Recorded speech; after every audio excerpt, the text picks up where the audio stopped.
Yang lalu sudah saya jelaskan bahwa hidup selalu berakhir dengan kematian. Apabila datang kematian menimpa seseorang, datanglah kiamat baginya. Itu yang disebut dengan kiamat kecil. Hakikatnya mati adalah perpindahan dari kehidupan di dunia ini menuju kehidupan di alam barzakh. Menunggu kita di alam barzakh sampai datangnya saat kiamat. Entah 10 tahun, entah 100 tahun, entah 1000 tahun, hanya Allah saja yang maha tahu. Adapun orang-orang beriman yang melakukan amal kebajikan dalam kehidupan di dunia ini, masa penantian yang lama di alam barzakh buat mereka sebentar saja. Tetapi bagi orang-orang kafir yang ingkar, yang tidak beriman kepada Allah, yang hidup di dunia cuma menumpuk-numpuk dosa, tentu penantian di alam barzakh akan merupakan waktu yang sangat lama. Bukankah dalam kehidupan kita waktu itu memang relatif? Contoh misalnya, bagi pemuda-pemudi yang sedang duduk asyik memadu cinta, waktu 4-5 jam saja rasanya cuma 4-5 menit. Tenggelam oleh keasikan. Tapi buat orang yang berbaring di rumah sakit, meratap di balik-balik apa itu tembok derita kata lagu, di balik dinding-dinding penjara, sehari bagai seminggu, seminggu rasa sebulan, sebulan boleh jadi rasa setahun. Penantian yang sangat lama. Kapan kiamat itu akan datang? Ini rahasia Allah. Jangankan kita yang orang awam, baginda Nabi sendiri tidak diberitahu oleh Allah kapan kiamat itu akan terjadi. Tetapi sungguh pun demikian, banyak hadis-hadis yang menjelaskan ciri atau tanda-tanda datangnya kiamat. Nah, kalau sudah bicara soal tanda kiamat itu ada 2. Pertama yang disebut alamatus sughra, tanda-tanda kecil. Ini waktunya masih ada tenggang. Ada yang dinamakan alamatul kubra, tanda-tanda besar. Artinya kiamat sudah diambang pintu. Apa tanda-tanda kecil dari datangnya hari kiamat itu? Misalnya kata Nabi, apabila ilmu sudah diangkat oleh Allah. Artinya apabila ulama sudah banyak wafat, minat orang belajar agama berkurang, lalu kebodohan nampak merajalela di mana-mana, zina dikerjakan secara terbuka, minuman-minuman keras jadi kebanggaan. Itu termasuk di antara tanda-tanda kecil terjadinya hari kiamat. Apalagi misalnya iza waladatil ammatu rabbataha, apabila budak sudah melahirkan tuan. Apa maksudnya? Ada yang mentafsirkan apabila anak sudah bisa membudaki orang tuanya. Orang tua yang melahirkan dia, yang membesarkan dia, demi setelah si anak besar jadi orang berpangkat, bertitel, berharta, berkedudukan, jadilah orang tua itu budaknya. Sehingga sering dibilang kalau orang tua kaya, anak jadi raja. Tapi kalau anak yang kaya, orang tua sering jadi budak. Apalagi munculnya fitnah yang bergelombang, timbul perang antara dua bangsa yang besar, waktu berjalan terasa sangat pendek sekali. Itu merupakan tanda di antara tanda-tanda kiamat. Termasuk di dalamnya sulit membedakan mana laki, mana perempuan. Kan kalau tanda-tanda kayak begini sekarang sudah banyak kita lihat kan. Ulama banyak wafat, penggantinya sulit. Zina dikerjakan berterang-terangan, minuman keras jadi kebanggaan. Banyak anak membudaki orang tuanya, sulit membedakan mana laki mana perempuan. Kadang-kadang dari belakang kita lihat perempuan bener, begitu kita colek nengok jenggotan.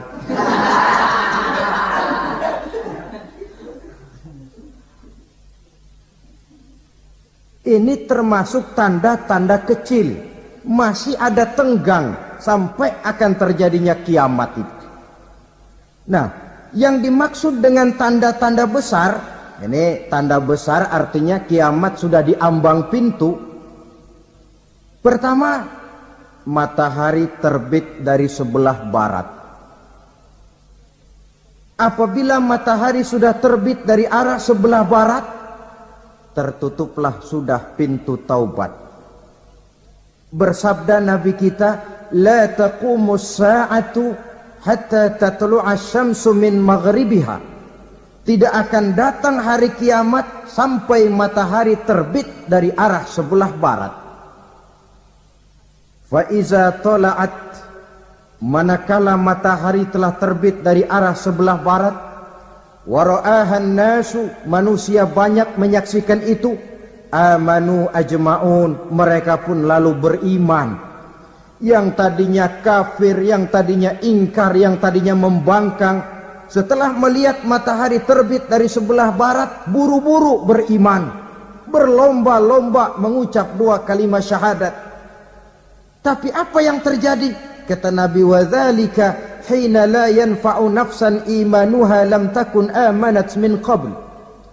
Hari itu adalah hari yang iman sudah tidak berguna lagi bagi seseorang apabila sebelumnya memang dia tidak pernah beriman.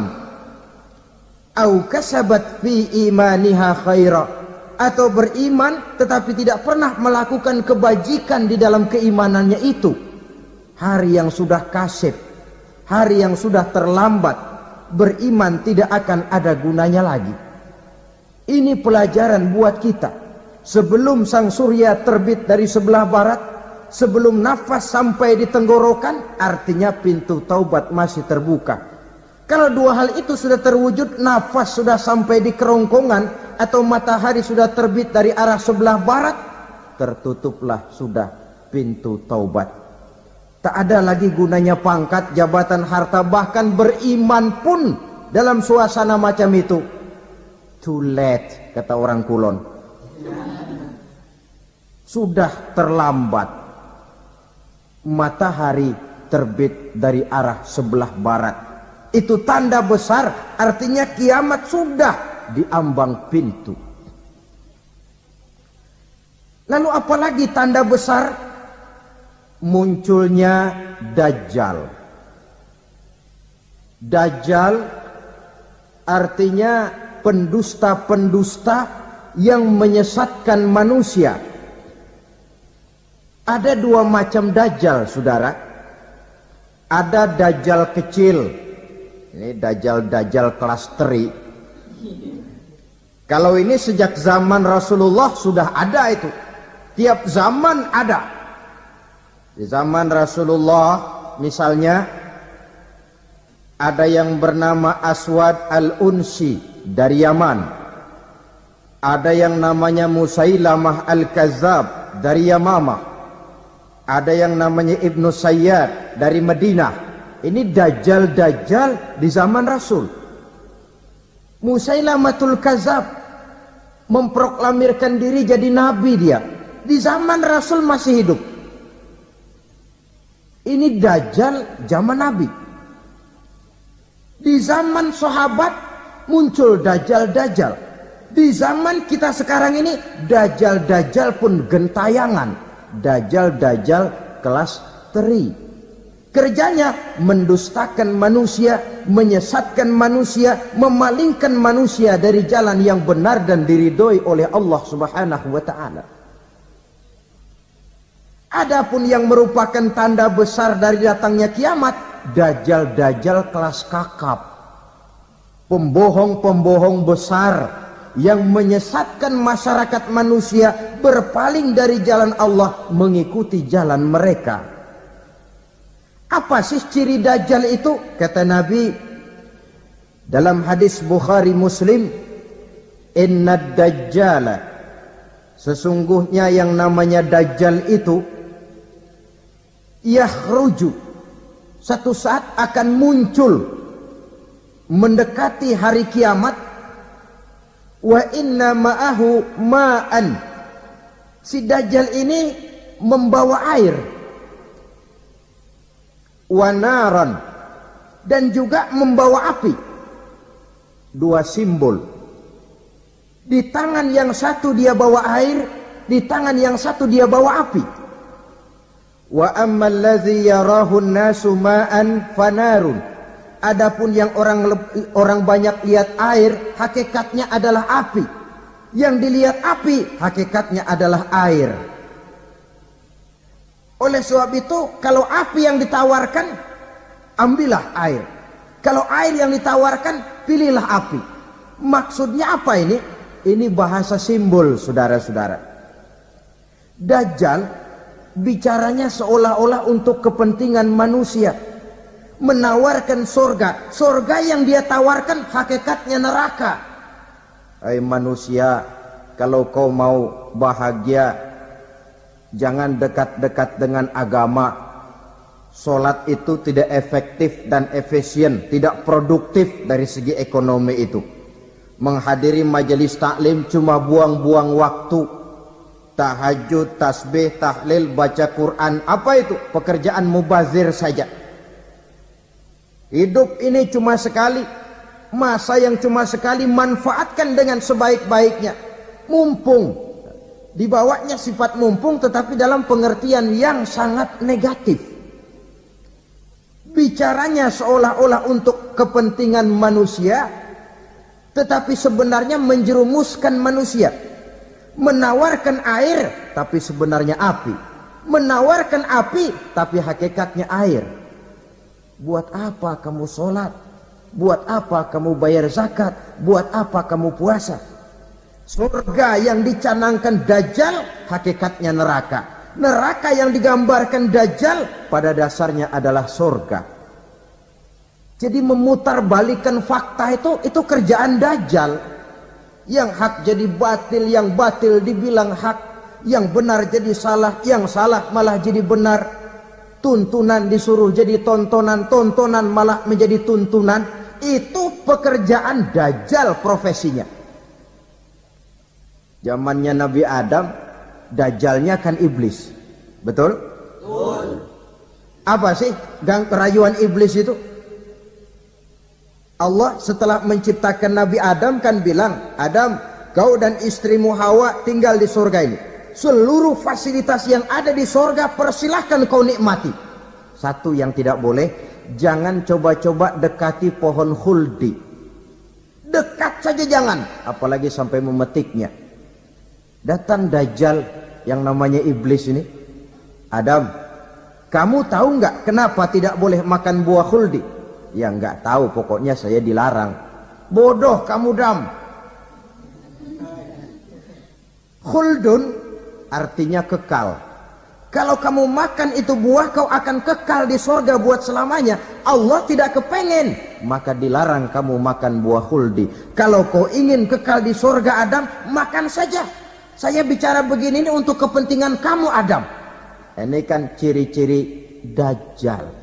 Bicaranya sih seolah-olah untuk kepentingan Nabi Adam, hakikat sebenarnya menjerumuskan Nabi Adam supaya ingkar dan melanggar larangan dari Allah Subhanahu wa ta'ala. Jadi setelah muncul dajjal, timbul kekacauan-kekacauan di masyarakat.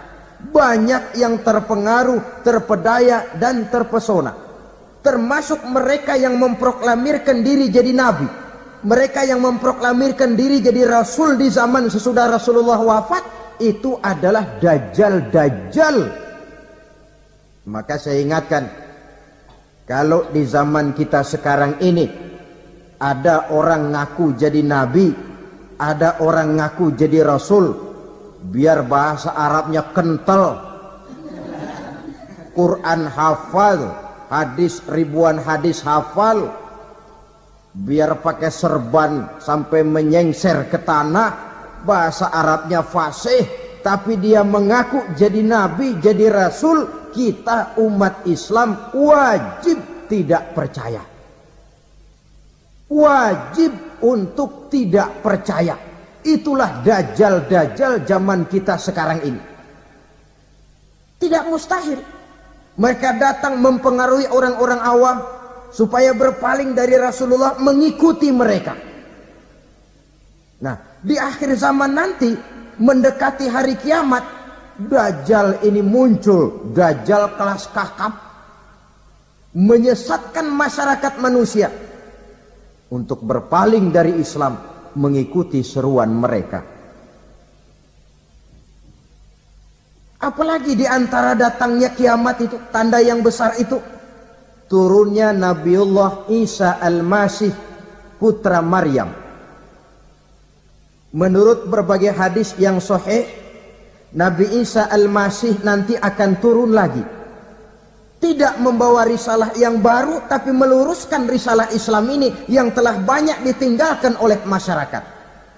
Bahkan ada hadis menjelaskan beliau akan membunuh Nabi, mematahkan kayu-kayu salib, lalu melaksanakan haji dan umrah mengikuti syariat Nabi Muhammad, bukan membawa agama baru. Menjadi semacam mujaddid, reformer, menyelamatkan manusia dari bisikan dajjal. Bahkan ada riwayat yang menjelaskan bahwa Nabi Isa berhasil mengalahkan dajjal, mengembalikan masyarakat manusia kembali kepada ajaran Islam yang datang dari Allah, dibawa oleh Rasulullah sallallahu alaihi wasallam. Dengan kata lain, turunnya Nabi Isa bukan sebagai nabi dan rasul baru, tetapi mengikuti syariat Nabi kita Muhammad sallallahu alaihi wasallam. Saudara hadirin, ibu-ibu hadirat yang saya hormati, kemudian apalagi di antara tanda-tanda besar akan datangnya kiamat itu? Keluarnya asap atau awan. Kata Nabi, inna min asrati sa'ah dukhanan yamla'u ma bainal masyriqi wal maghrib. Di antara tanda-tanda kiamat, munculnya awan atau asap yang memenuhi antara langit dan bumi. Ini pun diperkuat dalam surah Ad-Dukhan ayat 10. Fartaqib yauma ta'tis sama' bidukhanin mubin fayughshan nas hadza azabun ali. Bagi orang-orang yang beriman, mereka biasa-biasa saja. Tapi bagi orang kufur, datangnya asap dan awan ini merupakan azab yang kelewat pedih. Barangkali sedikit mendekati gambaran tentang azab yang pedih ini, saya ingatkan alam pikiran kita kepada peristiwa yang belum lama terjadi. Pernah dengar berita bocornya reaktor nuklir di Chernobyl, Uni Soviet? Pernah dengar? Nah. Bocornya reaktor nuklir di Chernobyl yang mengakibatkan ratusan bahkan sangat mungkin ribuan nyawa. Cuma satu reaktor. Bagaimana kalau seluruh cadangan nuklir yang dimiliki oleh para negara adik kuasa ini diledakkan?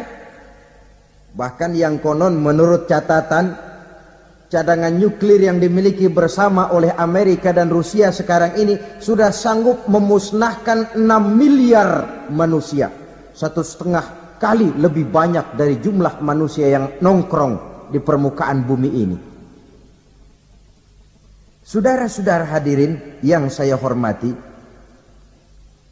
lalu saat mendekati hari kiamat, apalagi tandanya? Setelah Nabi Isa wafat, pada saat turunnya yang kedua kali, Lalu Allah meniupkan angin sejuk. Semua orang-orang beriman, orang-orang baik wafat. Sehingga penghuni bumi ini cuma tinggal lagi terdiri dari orang-orang kafir. Tidak ada lagi di bumi ini yang bisa mengucapkan Allah. Sehingga dalam hadis qudsi itu ada keterangan, Innallaha azza wa jalla yaqulu li Israfil. Allah pernah pesan kepada malaikat Israfil. Kata Allah, Israfil, Iza sami'ta qailan yaqul Allah Allah fa akhirin nafakh 40 sanatan ikraman liqailiha. Hai Israfil, apabila kau dengar di permukaan bumi masih banyak orang yang mengucapkan Allah Allah, maka tunda sangkakala kiamat itu 40 tahun. Untuk apa? Ikraman liqailiha, menghormati orang yang mengucapkan Allah Allah itu. Wah, jadi karena sekarang masih banyak yang mengucapkan Allah, besar hatilah kita, masih jauh kiamat itu. Tapi jangan lupa, kiamat pribadi, kiamat kecil itu yang nggak kita sangka-sangka. Ajal datang mencabut nyawa, itu kiamat pribadi. Dan itu yang pasti kita hadapi. Dan itu yang membuat kita tidak boleh bersikap main-main di dalam kehidupan sekarang ini. Saudara hadirin yang saya hormati, tidak ada lagi orang-orang muslim. Seluruh penduduk dunia ini kafir. Lalu terciptalah struktur sosial yang berlandaskan prinsip hidup semau gue.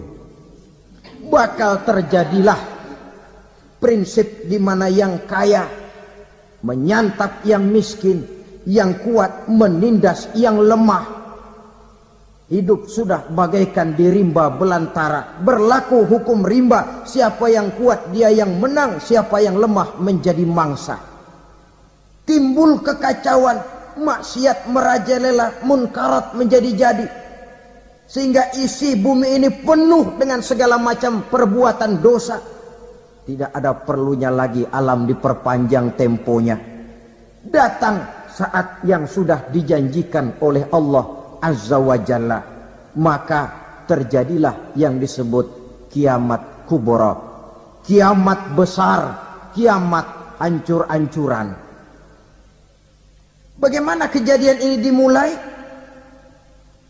Dalam surah Az-Zumar ayat 68, Allah subhanahu wa ta'ala berfirman, wa nufikha fis suri fasa'iqa man fis samawati wa man fil ardi illa man sya'allahu.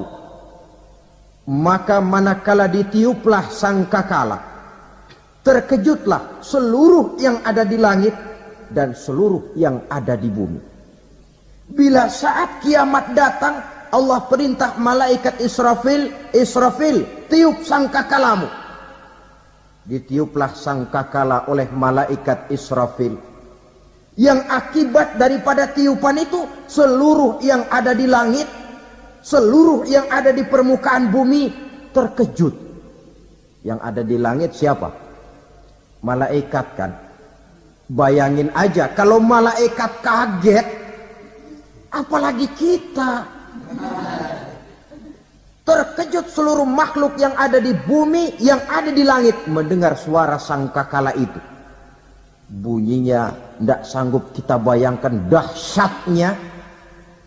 Ledakan nuklir, ledakan neutron, belum apa-apa ketimbang bunyi sangkakala malaikat Israfil ini. Nah, lalu mendengar bunyi sangkakala ini, gemparlah makhluk, kacaulah alam. Bumi gempa, planet-planet bertabrakan, gunung meletus, air laut tumpah ke darat, angin topan bertiup, halilintar menyambar. Lalu semua yang bernama hidup mati total. Mati bareng tanpa persiapan. La haula wala quwata illa billah. Saya kadang-kadang dalam tafakur bermohon, ya Allah, mudah-mudahan saya enggak nemuin kiamat beneran. Ngeri. Tidak bisa kita bayangkan macam apa suasana seperti itu. Allah saja banyak memberikan gambaran, misalnya Al-Qari'ah, wa mal qari'ah, wa ma adraka mal qari'ah. Kejadian yang menggemparkan. Tahukah kamu apa kejadian yang menggemparkan itu? Yauma yakunun nasu kal farasil mabsus wa takunul jibalu kal ihnil manfus. Pada saat itu manusia berterbangan bagai kupu-kupu. Gunung berterbangan seperti kapas ditiup angin. Gunung saja macam kapas, konon lagi manusia. Kematian total, mulai semut sampai gajah mati, jin mati, iblis mati, malaikat mati. Malaikat saja mati. Saudara hadirin yang saya hormati, kematian total yang tanpa persiapan. Orang bilang, Pak, kalau mati bareng begitu yang repot malaikat maut dong ya. Cabut sana, cabut sini.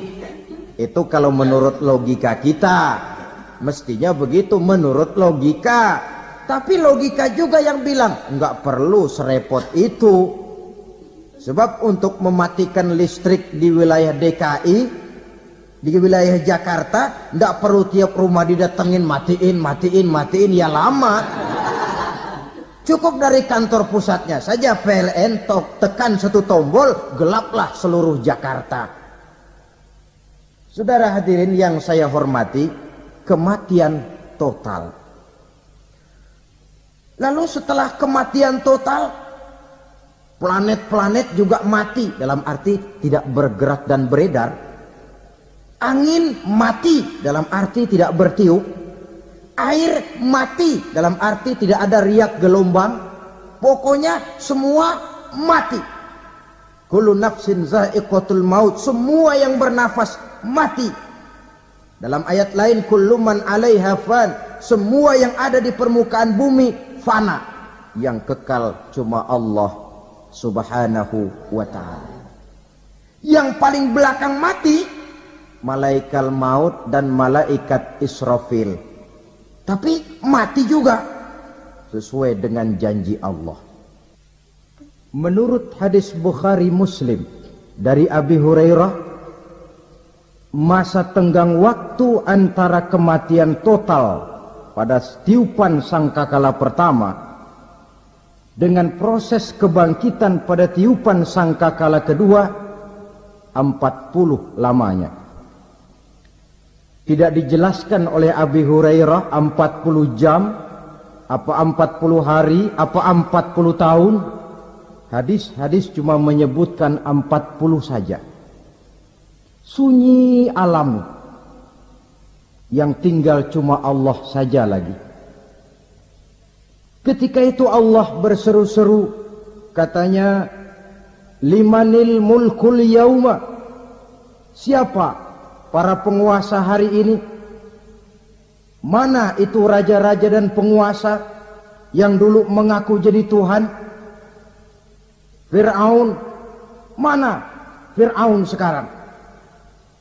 Yang dulu jadi raja, merasa berhasil, sombong, lalu tidak mau turun-turun dari kekuasaannya, sampai kepada puncak kekurang ajarannya mengangkat diri jadi Tuhan. Mana itu Fir'aun? Namrus. Mana sekarang Namrus? La ilaha illa ana. Ternyata tidak ada Tuhan lain selain daripada aku, kata Allah. Proses kemudian, saudara-saudara, turunlah hujan dari langit. 40 lamanya hujan itu. Tidak jelas juga 40 jam apa 40 hari. Setelah air turun membasahi, datanglah tiupan sangkakala yang kedua. Semua yang bernama mati bangkit dari kuburnya masing-masing. Ini yang disebut yaumul ba'tsi, hari kebangkitan. Allahu Akbar. Pada saat kita bangkit dari kubur kita masing-masing, kumpul di padang mahsyar namanya.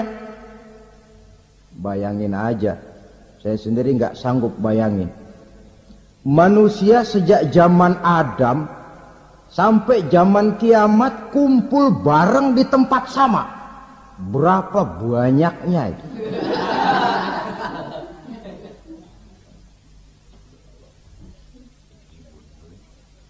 Dan yang luar biasa menurut satu riwayat, pada saat bangkit itu, Masya Allah, roman muka kita berubah.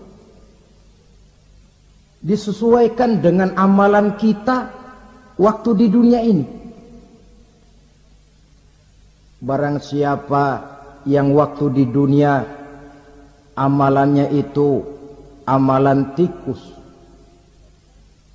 di akhirat nanti dia bangkit dari kubur, mukanya seperti muka tikus.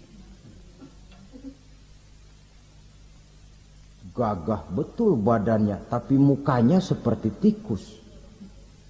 Kenapa? Amalannya waktu di dunia seperti amalan tikus. Apa amalan tikus itu? Suka ngegeragoti barang yang sudah disimpan rapi-rapi. Orang sudah simpan uang rapi-rapi, simpan perhiasan rapi-rapi, digeragoti oleh tikus. Maling-maling, pencoleng-pencoleng, koruptor-koruptor, itu nanti di akhirat nanti kita lihat mukanya seperti muka tikus. Oh, ini waktu di dunia suka nyolong, mukanya seperti muka tikus. Barang siapa yang waktu di dunia ini amalannya itu amalan macan, dia akan bangkit nanti mukanya seperti muka macan. Apa amalan macan? Macan itu amalannya menang-menangan. Orang yang mau menang saja nggak mau mengalah. Coba lihat di hutan. Kenal hutan nggak? Nah, di hutan, raja hutan di mana-mana pasti macan. Betul kan? Betul. Padahal hutan belum pernah bikin pemilihan umum. Tapi macan tidak peduli ada pemilihan umum apa tidak, pokok saya raja. Sebab apa? Macan jadi raja itu bukan karena benar, tapi karena kuat jadi raja. Setelah dia jadi raja, rakyat hutan yang mesti dilindungi malah dimakan oleh raja macan. Kambing rakyat hutan dimakan oleh macan. Ayam rakyat hutan dimakan oleh macan. Itu nanti kita lihat di akhirat itu mukanya seperti muka macan, gagah betul.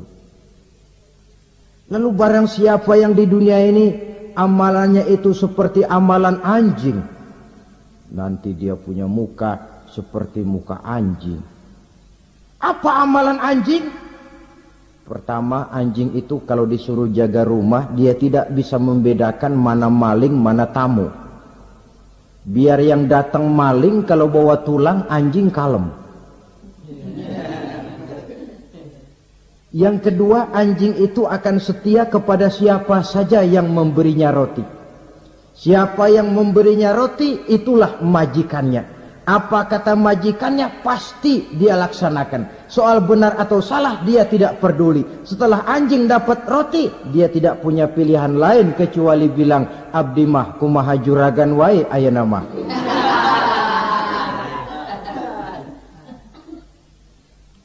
Saudara hadirin yang saya hormati,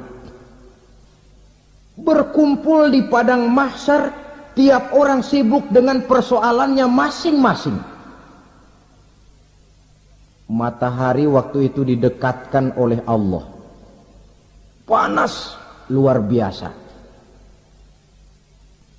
Ada yang saking panasnya itu mencucurkan peluh keringat sampai sebatas mata kakinya, ada yang keringatnya sampai sedengkulnya, ada yang keringatnya sampai sepusatnya, ada yang keringatnya mengalir sampai sebahunya, ada yang kelelap oleh keringatnya sendiri, sementara orang di sampingnya nggak apa-apa. Bergantung lagi amalan dia waktu di dunia ini. Saudara-saudara, sebagian orang dalam kepanikan padang mahsyar berombong-rombong datang mereka menghadap Nabi Adam. Ya Adam, anta abal bashar. Hai Adam, Tuhan adalah bapak moyang manusia. Kami sebentar lagi akan disidang, dimintakan pertanggungan jawab. Tolonglah kami, hai Adam. Kata Nabi Adam, jangankan nolongin sampean, saya sendiri tanggung jawab di hadapan Allah ketika dulu tidak boleh makan khuldi, saya serobot. Sudahlah, urus diri masing-masing saja, nafsi. Begitu kata Nabi Nuh, begitu kata Nabi Ibrahim. Tiap orang bertanggung jawab sendiri-sendiri. Ketika itulah saudara-saudara, nikmatnya menjadi umat Nabi besar Muhammad sallallahu alaihi wasallam. Sebab apa? Walaupun menurut abjad kita ini umat paling belakang, kan paling belakang kita ini toh, karena Nabi Muhammad adalah Nabi akhir, tapi akan dihisap lebih dulu, lewat di atas sirat lebih dulu, masuk surga lebih dahulu ketimbang umat-umat belakangan. Ketika Rasul mendekati ajal, beliau tanyakan itu kepada malaikat Jibril. Malaikat Jibril berkata, Muhammad, jangan khawatir, Allah sudah berjanji, inni haramtul jannata ala sairil anbiya hatta tadkhulaha anta, wa haramtuha ala sairil umami hatta tadkhulaha ummatuka. Surga aku haramkan buat seluruh nabi kecuali kalau engkau Muhammad sudah masuk ke dalamnya, dan surga aku haramkan buat seluruh umat kecuali kalau umatmu Muhammad sudah masuk ke dalamnya. Logikanya, walaupun menurut abjad kita umat paling belakang, bakal dihisap paling dulu, lewat di atas sirat paling dulu, masuk surga paling dulu, kalau mampir ke neraka juga paling dulu. Ya resiko. Jangan mau enaknya aja paling dulu. Saudara hadirin yang saya hormati, setelah masa kebangkitan itu jangan dikira begitu bangkit langsung diperiksa, masih menunggu menanti ribuan tahun perhitungan padang mahsyar untuk sampai kepada proses yang disebut yaumul hisab, hari perhitungan. Seorang demi seorang bakal dipanggil. Bayangkan saja, kita se-RT saja di absen, kadang-kadang perlu waktu lama. Ini manusia sejak zaman Nabi Adam sampai datang hari kiamat, satu demi satu disidang di hadapan Qadhi Rabbul Jalil. Status sosial copot sudah waktu itu. Yang pernah jadi hartawan di situ tidak lagi kelihatan kehartawanannya. Yang pernah jadi jenderal tidak lagi dipanggil jenderalnya, yang ustadz tidak lagi dipanggil al-mukarramnya. Seluruh status sosial selesai. Dipanggillah kita seorang demi seorang menghadap Qadhi Rabbul Jalil. Bagaimana proses penghisaban itu? Pertama, proses tanya jawab. Di antaranya ada hadis menyatakan, lan tazula qadama 'abdin yaumal qiyamah hatta yus'ala an arba'i khisalin. Besok di hari kiamat tidak akan bergeser telapak kaki seorang hamba sampai dia ditanya lebih dulu tentang 4 persoalan. Tentang ilmunya. Kemana ilmu itu diamalkan? Tentang umurnya. Di mana umur itu dihabiskan? Tentang masa mudanya. Kemana masa muda itu dipakai? Tentang hartanya. Dari mana harta itu didapat dan kemana harta itu dibelanjakan. Ini termasuk proses tanya jawab. Jadi kalau istilah pengadilan dunia, nama, Fulan bin Fulan. Kamu waktu di dunia diberikan umur panjang untuk apa? Pernah mengalami masa muda, kemana kau habiskan masa remajamu? Kau diamanahkan ilmu, dengan apa ilmumu kau amalkan? Kau diberikan harta, dari mana harta kau dapat, kemana kau belanjakan? Tak seorang pun yang bisa mungkir. Sebab apa? Dikala itu yang menjadi saksi bukan orang. Yang menjadi saksi adalah seluruh anggota badan kita. Tangan bicara, kaki jadi saksi terhadap seluruh amalan yang pernah kita kerjakan pada saat kehidupan di alam dunia ini. Selesai proses tanya jawab, lalu diperlihatkan buku catatan kita waktu hidup di dunia ini.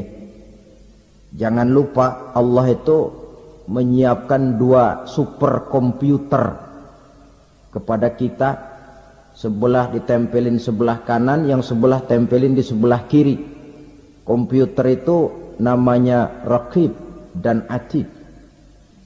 2 malaikat yang apabila baik kita lakukan, refleks saja akan menulis kebajikan kita. Jahat kita kerjakan akan tertulis. Catatan itu nanti diperlihatkan kepada kita. Waduh, alangkah malunya pada saat diperlihatkan catatan kita, buku rapot kita merah melulu. Barangkali diperiksa sambil diomelin, brengsek lo. Buku merah melulu begini, bagaimana waktu hidup di dunia? Tidak cukup diperlihatkan buku catatan kehidupan, rekaman kehidupan. Rekaman kehidupan kita secara utuh sejak terlahir sampai ajal datang merenggut nyawa. Barangkali mirip dengan video sekarang ini, di mana terekam dengan baik seluruh kegiatan kita sejak yang sekecil-kecilnya sampai kepada yang sebesar-besarnya. Untuk kemudian kita pun menerima balasan. In khairan fa khairun wa in syarran fa syarrun. Kalau baik ya baik balasannya, kalau jahat ya jahat juga balasannya. Catatan-catatan kita diberikan. Kalau banyak kebajikannya diberikan di tangan kanan dengan cara yang halus. Kalau banyak kejahatannya diberikan dari sebelah kiri atau dilempar dari belakang. Itulah sebabnya sejak di dunia ini kita sudah mohon kepada Allah. Ketika berwudu membasuh tangan kanan, apa kita bilang? Allahumma a'tini kitabi biyamini wa hasibni hisaban yasira. Ya Allah, berikan saya kitab di tangan kanan, dan kalau saya memang perlu dihisap, hisaplah saya yang seringan-ringannya. Tangan kiri berlindung kita kepada Allah. Jangan sampai diberikan kitab di tangan kiri atau dari arah sebelah belakang. Wa a'udzubika an tu'tiya kitabi bishimali aw min wara'i zuhri, dari arah sebelah belakang. Na'udzubillah min dzalik.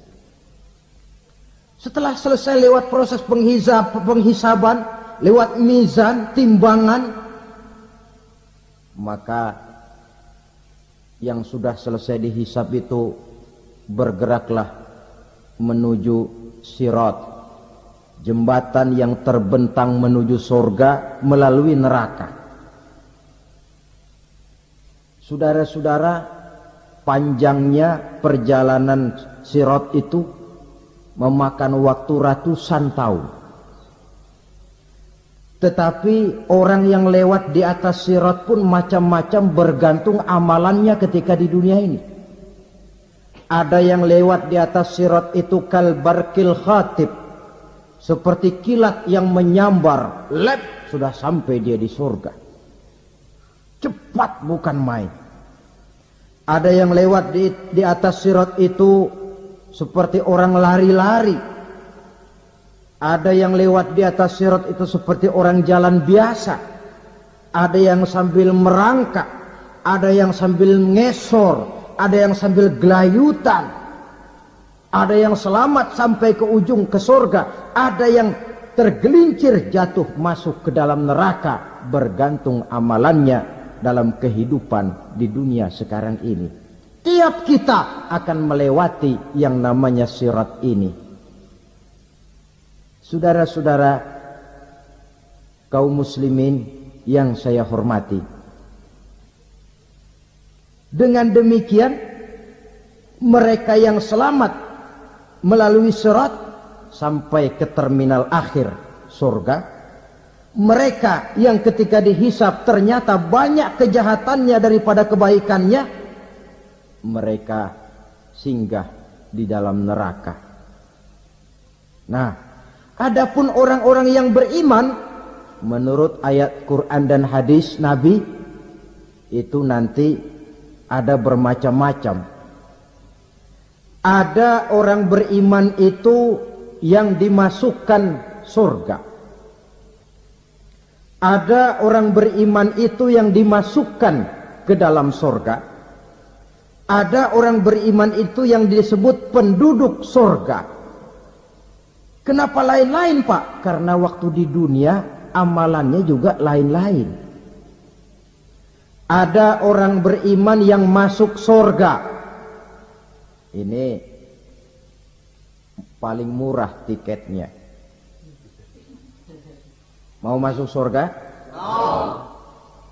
Kata Nabi begini, ma min abdin qala la ilaha illallah thumma mata ala dhalik illa dakhala al-jannah. Kalau seorang hamba sudah mengucap dua kalimat syahadat, dia yakin dengan kebenaran kalimat itu sampai matinya, orang itu akan masuk surga. Abi Dzar yang waktu itu diajak bicara heran, ya Rasul kok gampang betul? Iya. Walaupun orang itu mencuri, iya. Walaupun orang itu berzina, iya. Biar dia mencuri, biar dia berzina, kalau dia sudah mengucap dua kalimat syahadat, dia yakin dengan kebenaran kalimat itu sampai matinya, itu orang akan masuk surga. Jadi masuk surga cukup dua kalimat syahadat, yakin sampai mati, masuk surga. Itu perkara masuk. Tapi kalau pertanyaannya diterusin, masuknya kapan, Pak? Nah, ini lain lagi urusannya. Sebab ada yang masuknya itu langsung, ada yang mampir dulu.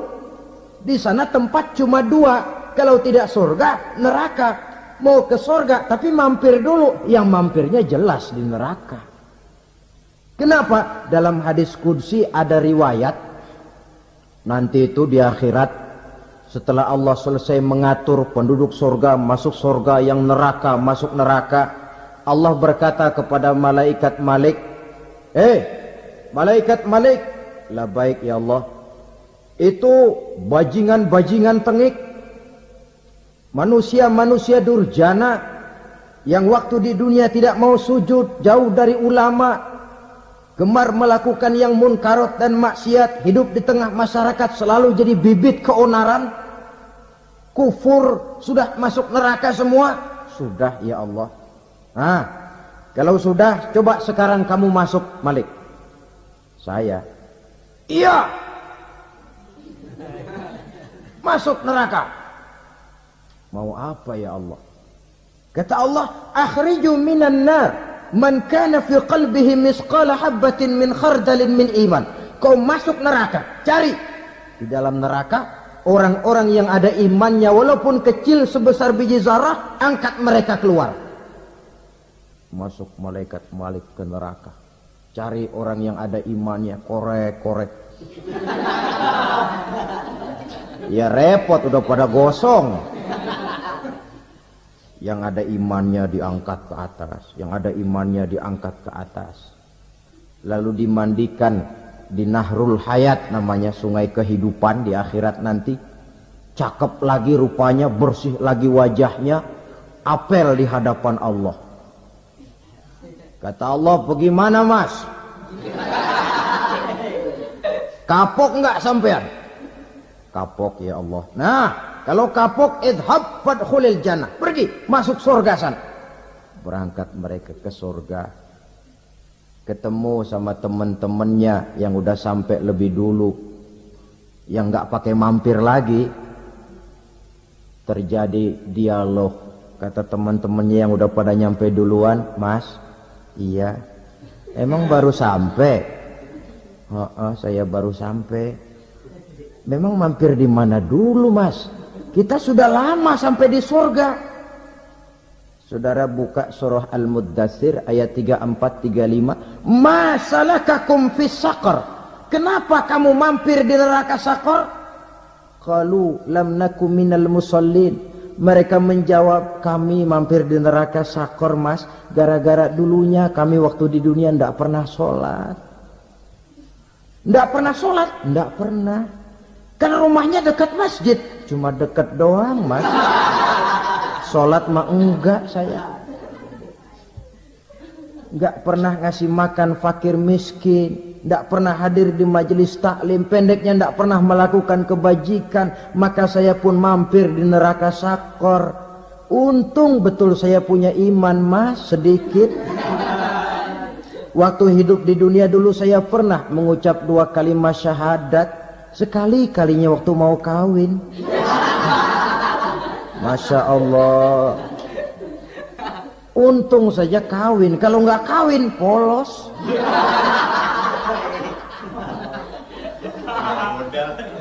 Itu juga pengulu sudah setengah mati ngajarin. Asyhadu alla, asyaduaan, asyaduaan.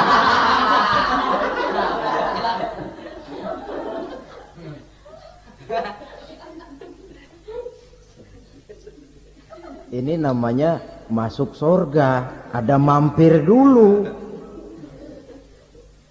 Ada pula orang mukmin itu yang dimasukkan surga. Namanya dimasukkan kan terima beres.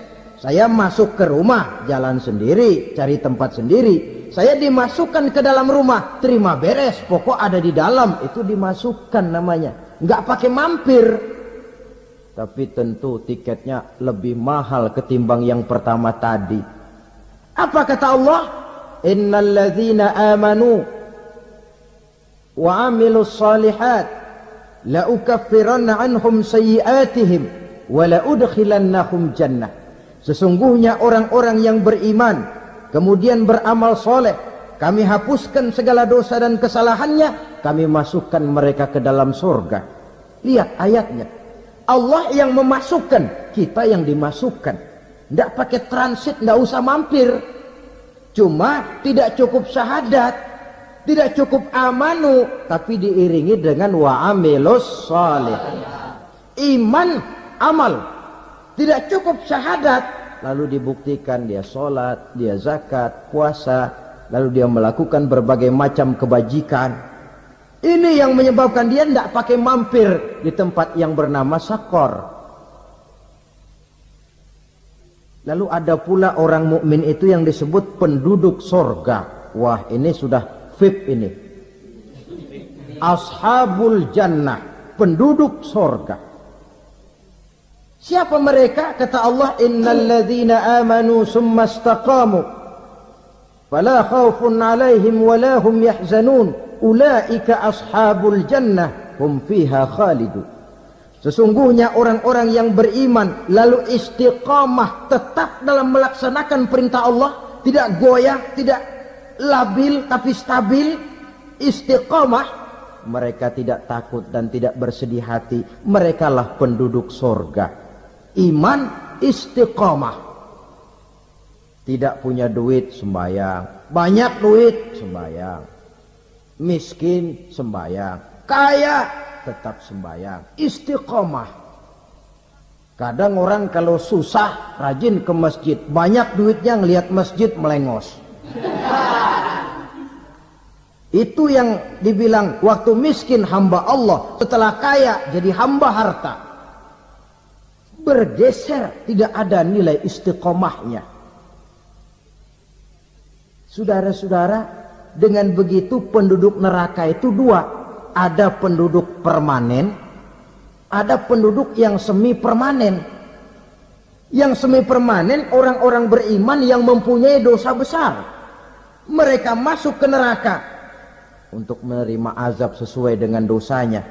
Bila selesai masa azab itu, mereka akan diangkat untuk ditempatkan kembali ke dalam surganya Allah Subhanahu wa ta'ala. Nah, dikala itulah saudara-saudara ada yang disebut syafaat dari Rasulullah Sallallahu Alaihi Wasallam. Tapi tentu jangan lupa syafaat ini ibarat kain menambal dia. Kita punya kain bolong-bolong sedikit, syafaat yang menambal. Solat kita ada kurang dikit, sedekah kita ada campur riak dikit, amalan kita ada tidak karena Allah dikit, kita berharap syafaat. Jadi biarlah kain masih bolong-bolong, yang penting punya kain. Tapi kalau kainnya tidak ada, yang ditambal apanya? Solat tidak, puasa tidak, zakat tidak, berharap syafaat saja. Ya, terlalu berlebihan itu. Saudara hadirin yang saya hormati, apabila selesai proses penghisaban, proses penghitungan, maka dikala itulah manusia terbagi dalam dua kelompok besar. Fariqun fil jannah wa fariqun fis sa'ir. Sekelompok orang-orang beruntung yang masuk ke dalam surga, dan sekelompok lagi masuk ke dalam neraka. Akan memakan waktu untuk menceritakan sifat surga dan neraka, tapi insya Allah pada kesempatan pertemuan lain saya sampaikan. Namun sebagai gambaran umum cukuplah saya sampaikan sebuah hadis qudsi. Allah jelaskan, a'dadtu li'ibadiyas salihin ma la aynun ra'at wa la uzunun sami'at wa la khatara fi qalbil bashar. Aku sediakan buat hamba-hambaku yang soleh, yang tidak pernah terlihat oleh mata, tidak pernah terdengar oleh telinga, dan belum pernah terdetik dalam hati manusia. Jadi kenikmatan surga belum pernah dilihat mata, belum pernah didengar telinga, belum pernah terdetik dalam hati. Pedihnya azab neraka belum pernah terlihat mata, belum pernah terdengar telinga, belum pernah terdetik dalam hati. Saudara hadirin yang saya hormati, oleh karena itu sebagai uraian akhir daripada kiamat ini, marilah sama-sama kita memanfaatkan hidup dengan sebaik-baiknya, supaya jangan timbul penyesalan di hari kemudian nanti.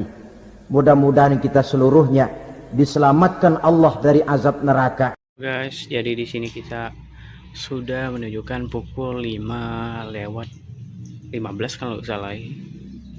Jadi di sini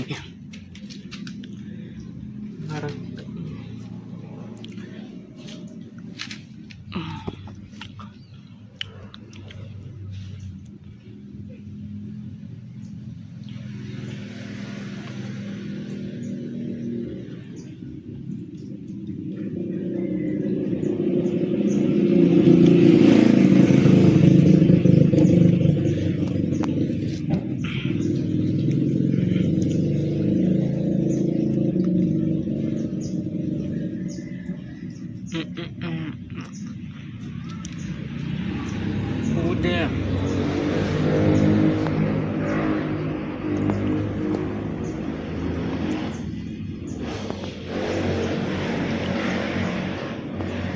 numpang rekam ya guys ya.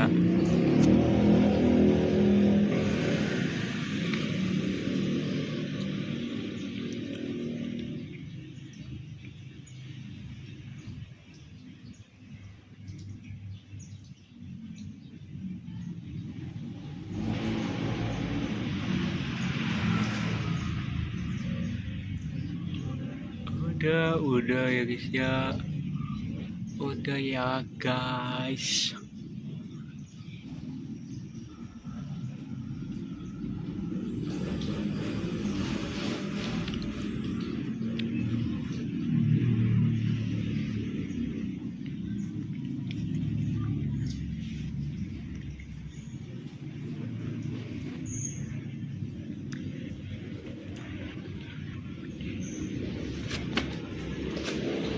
Foto waktu.